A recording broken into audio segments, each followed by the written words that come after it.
কাছে কিংবা দূরে, দেশে কিংবা প্রবাসে, যারা যেখান থেকে আমাদের এই প্রতিবেদনগুলো দেখছেন, সবাইকে প্রীতি ও শুভেচ্ছা জানিয়ে শুরু করছি আমাদের আজকের প্রতিবেদন। তো দর্শক, আজ আমরা কথা বলবো একজন বেদে নারীর সঙ্গে, শুনবো তার জীবনের গল্প এবং আপনাদেরকে জানানোর চেষ্টা করব আসলে তাদের জীবনে এত কষ্ট কেন, বেদে পরিবারের মেয়েদের বিয়ে হয় এবং ভেঙে যায়, এবং তাদের বাস্তব জীবনের চিত্রটাই আমরা তুলে ধরবো আজ আপনাদের সামনে। তো চলুন দর্শক, আমরা কথা বলি এই বোনটির সঙ্গে। তো আসসালামু আলাইকুম। ওয়ালাইকুম সালাম। আপা, আপনি কেমন আছেন? ভালো আছি। আপনি? নাম কি আপনার? আমার নাম শারমিন। শারমিন আপা। তো শারমিন আপা, আপনি এখন কেমন আছেন? এখন অনেক অসহায় ভাই। আপনার জীবনের গল্পটা আমাদেরকে আজকে বলবেন এবং আমাদের দর্শকদের উদ্দেশ্যে বলবেন। আপনার জীবনে কিসের এত কষ্ট, কষ্টের কথাগুলো আমাদেরকে বলেন। জীবন অনেক কষ্ট আছে, সেই কষ্টের গল্পগুলো বলেন।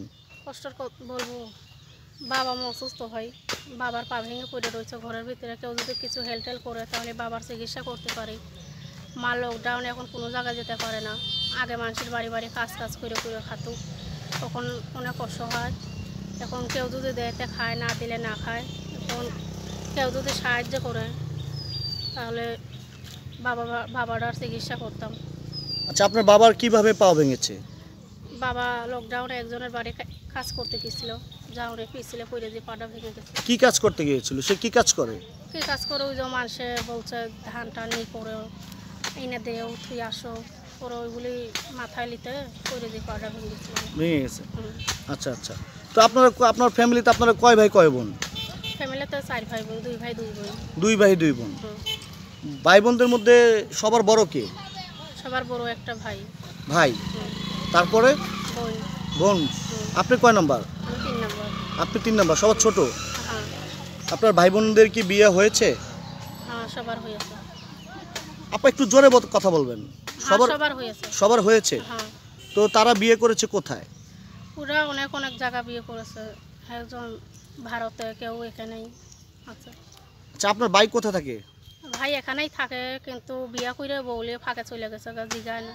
জিগায় না? না। আচ্ছা, আপনার ভাই কি আপনার বাবা মাকে কিছু আর্থিক সাহায্য করে? না। কেন করে না? কেন করে না? ভাইয়ের বউটা ভালো না। ভাইয়ের বউ ভালো না? না।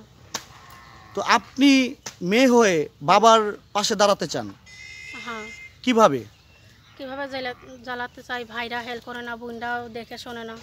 এখন আমি আসছি, বাবা মা যৌতুকের লেগে বিয়া দিতে পারে না। এখন যদি কেউ হেল্প করতো, বাবাটার চিকিৎসা করতাম। আচ্ছা, আপনার বিয়ের গল্প আমরা পরের পর্বতে তুলে ধরবো। আপনি লেখাপড়া করেছেন? না ভাই, টাকা লেগে লেখাপড়া করতে পারিনি। কোন ক্লাস পর্যন্ত পড়েছেন? কিছুই করিনি। কোনো ক্লাসই পড়তে পারেননি? না। কেন, সেরকমটি কেন? আপনার ভাই বোন যারা আছে তারাও লেখাপড়া করতে পারেনি, নাকি আপনি আমাদের করতে এলাকায় পারেননি? সবাই অসহায়, কেউ পারে নাই। মানে আপনার ভাই বোন কেউই লেখাপড়া করতে পারেনি? না। টাকার এখন অভাবে? একটা ছোট ভাই আছে, ওটার অনেক আশা আছে যে ওরে মাদ্রাসায় দেবো, স্কুলে যাবো, কিন্তু টাকা পয়সা নাই যে কেউ হেল্প করবে। সেই টাকা পয়সা নিয়ে বাবা মা খুব আশা আছে যে স্কুলে ভর্তি করব, মাদ্রাসা ভর্তি করব, কিন্তু টাকা পয়সা লেগে এখন ভর্তি করতে পারতো না। আর পারতুক, তাও লকডাউনে সব জায়গা তো বন্ধ হয়ে গেছে, তাই তো এখন পারছে না। আচ্ছা আচ্ছা। তো আপনি এখন কি করেন? এখন আমি গ্রাম ঘুরে খাই, এখন লকডাউনে আর যেতে পারি না। লকডাউনের জন্য গ্রামে যেতে পারেন না? না। আগে লকডাউনের আগে রীতিমতো গ্রামে যেতেন? হুম। তো আপনি গ্রামে যে মানে কিভাবে টাকা রোজগার করতেন, বা কিভাবে মানুষের কাছে টাকা চেতেন, বা কত টাকা রোজগার করতে পারতেন দৈনিক, একটু বলেন না আমাদেরকে গল্প আকারে। গেলে তো আর 1000-1200 টাকা পাতাম না, গেলে 200-300, কোনোদিন পাতাম, কোনোদিন পাতাম না। কিভাবে মানুষের কাছে টাকা চেতেন? কিভাবে চাতাম যে কিছু দেওয়া, আমরা পেটে ভাতে খেতে পারবো না, কোনো কেউ যদি হেল্প করেন তাহলে খেতে পারবো, আর যদি কেউ না করেন তো না খেয়ে থাকতে লাগবে। কিছু হেল্প করেন কেউ, বলতাম। এখন মানুষের দোয়া হলে দিত, না হলে না দিত। আচ্ছা আচ্ছা। এই সারাদিন ঘুরে আপনার কত টাকা পেতেন? সারাদিন ঘুরে 200, 250, 100, 150 টাকা পাতাম। 200, 250, 100, 150 টাকা পেতেন। সেই টাকা দিয়ে আপনি কি করতেন? সেই টাকা দিয়ে সংসার চালাতাম। সেই টাকা দিয়ে সংসারটা চালাতেন। তো এখন, আচ্ছা, এখন তো লকডাউনের কারণে আপনি গ্রামে যেতে পারছেন না। না। তাহলে এখন কি করেন? এখন কি করি, মানুষের বাড়ি বাড়ি থালা বাসন মেজে মেজে খাই, কাপড় চোপড় ধুয়ে ধুয়ে খাই। তো মানুষের বাড়ি বাড়ি যে থালা বাসন ধুন, কাপড় চোপড় ধুন, কত টাকা মাইনা পান? কোনো টাকাই পাই না, এখন দেয় বাবা মা আছে, ভাই বোন আছে, সবার খাওয়া টাওয়া দেয়, ভরণ পোশাক দেয়। মানে সবাইকে খাওয়ায় কিন্তু টাকা পয়সা দেয় না, না? টাকা পয়সা দেয় না, চালিও দেয় না, বলছে এত মানুষের খাওয়াইছে, আবার টাকা পয়সা কোনো খাবো। তো আজ যে আমাদের ইউটিউবের কাছে আপনি এসেছেন কি জন্য? আমাদের দর্শকের উদ্দেশ্যে আপনার কোনো সাহায্য এবং সহযোগিতা চাওয়ার আছে? হ্যাঁ ভাই আছে। কি ধরনের সাহায্য এবং সহযোগিতা চান একটু বলেন না আমাদেরকে, প্লিজ গল্প আকারে বলেন। গল্প করে বলবো, কেউ যদি আমাকে হেল্প করতো, আমার বাবার চিকিৎসার লেগে টাকা পয়সা দিত, তারা বিয়া করতাম। আর বাবা তো যৌতুকের লেগে বাবা মা বিয়া দিতে পারে না, এখন যদি কেউ কিছু সাহায্য করতো, বাবাটার চিকিৎসা করতাম, লকডাউনে খেতে পারতাম। আপনার বাবা কি এখন কোনো কাজ করতে পারে না? না, বাবার পা ভেঙে গেছে, এখন কেমনি কাজ করবে, অনেক অসুস্থ বাবাটা। মা কি করে? মা ওই যে বললাম, মানুষের বাড়ি বাড়ি কাজ করে করে এখন যতক্ষণে খাওয়ায় সেতক্ষণে খায়, আর না খালে কেউ দেয় তা খাই, আর না দিলে না খাই, অনেক অসুবিধা। আচ্ছা আচ্ছা, তো আপনার সঙ্গে আমাদের যে দর্শকরা আছে আপনার সঙ্গে যোগাযোগ করবে বা আপনাকে যদি তারা সাহায্য করতে চায় তাহলে কিভাবে করবে? কিভাবে আপনার সাথে যোগাযোগ করবে? ওই করে তো কিভাবে আপনার সাথে যোগাযোগ করবে? কীভাবে যোগাযোগ করবে, আমার মোবাইল নাম্বার আছে, মোবাইলে যোগাযোগ করবে। তো মোবাইল নাম্বারটা কি আপনার মুখস্থ আছে? হ্যাঁ আছে। তো বলেন তাহলে নাম্বারটা। নাম্বারটা বলবো, হ্যাঁ বলেন।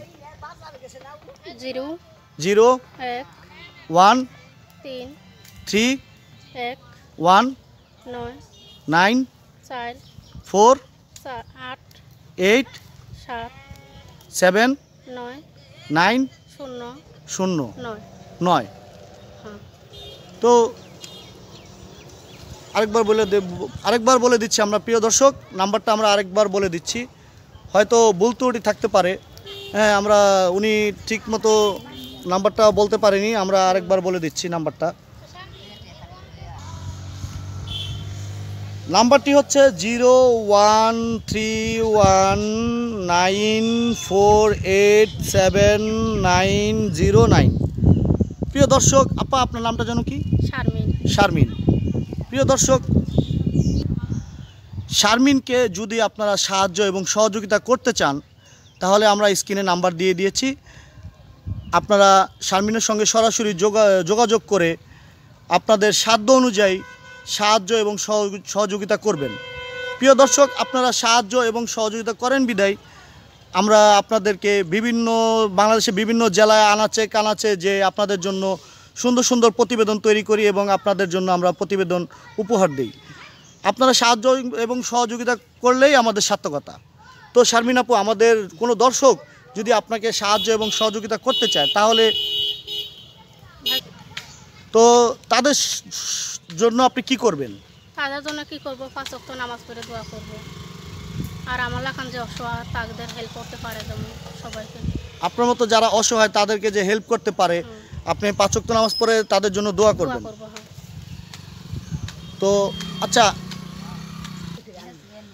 আচ্ছা, আপনার নাম তো শারমিন আপু, তাই না? শারমিন আপু, আপনি যারা আপনাকে সাহায্য এবং সহযোগিতা করবে আপনি তাদের জন্য নামাজ পড়ে দোয়া করবেন।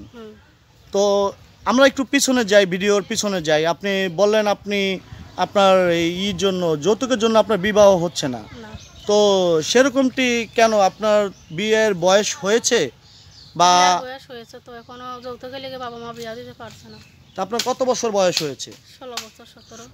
16-17। আমাদের বাংলাদেশের আইনে তো 18 বছরের নিচে কোনো নারীকে বিয়ে দেওয়া যাবে না। আমরা বেদে না, তাইতে আপনাদের আইনটা আলাদা, তাই তো? আচ্ছা আচ্ছা। তো এখন আমাদের এই প্রতিবেদন দেখার পরে কোনো দর্শক যদি আপনাকে বিয়ে করতে চায় তাহলে কি আপনি তাদের প্রস্তাবে সাড়া দিবেন?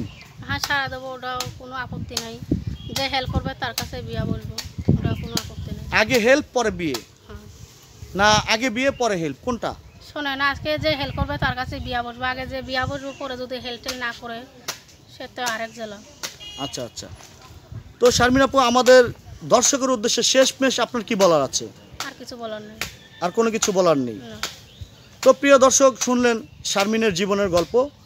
আপনারা আমাদের প্রতিবেদনগুলো নিয়মিত দেখেন এবং সাহায্য সহযোগিতা করেন বিদায় আমরা আপনাদের জন্য বাংলাদেশের আনাচে কানাচে বিভিন্ন জেলায় ঘুরে ঘুরে সুন্দর সুন্দর প্রতিবেদন তৈরি করি। তো দর্শক, আপনারা যদি এদেরকে একটু সাহায্য এবং সহযোগিতা করেন তাহলে আমাদের সার্থকতা। আজ এ পর্যন্তই, দেখা হবে আগামীতে নতুন কোনো জায়গায় নতুন কোনো প্রতিবেদন নিয়ে। সে পর্যন্ত ভালো থাকুন, সুস্থ থাকুন, খোদা হাফেজ।